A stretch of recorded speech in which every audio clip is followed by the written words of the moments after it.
Professor, alam mo ako ang ina-expect ko ngayon na open BICAM na less sana yung insertions. But surprisingly, I don't know if nabasa mo na, but for sure nakita mo na ito, yung PCIJ report na sinasabi, kagaya pa rin ng nakaraan, even if open BICAM tayo ngayon, malaki yung napupunta sa House leadership sa pamamagitan nito mga insertions na ito. Banggitin lang natin yung ilan, sa distrito nga ni House Speaker Bogie D, lumobo yung insertions. Even dito sa distrito ni Swansing at maging sa kapatid niya.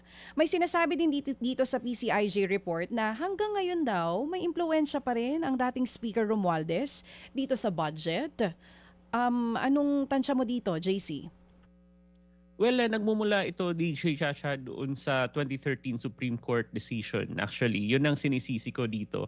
Kasi parang hindi na-anticipate yung mga justice natin na kapag ka tinanggal mo yung pork, kasi di ba bawal yung pork identification ng pork projects after mapasa yung budget. Pwede siya bago mapasa yung budget. So ang ibig sabihin nun ay ang incentive para sa mga mambabatas ay magsingit, maglagay ng mga proyekto sa mga ahensya. Kaya nga dito sa DPWH, lumobo, dito sa Farm to Market Road, gustong ilagay dito, etc. etc.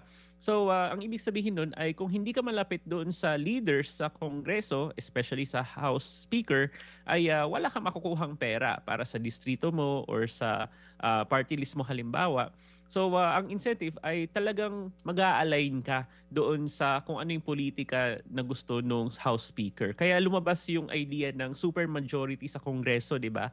Ang hina-hina ng opposition kasi kung merong hint na nag-oppose ka doon sa House leadership ay wala kang makukuhang pork, wala kang pera na mauuwi para sa distrito mo.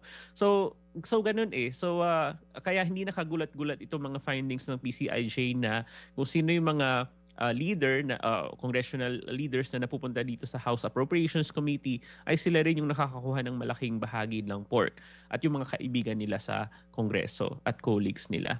So yun, mauwi tayo again dun sa issue ng incentives na yung supermajority and then itong pork, kung malapit ka sa kusina, ikaw yung unang sasandok, in other words.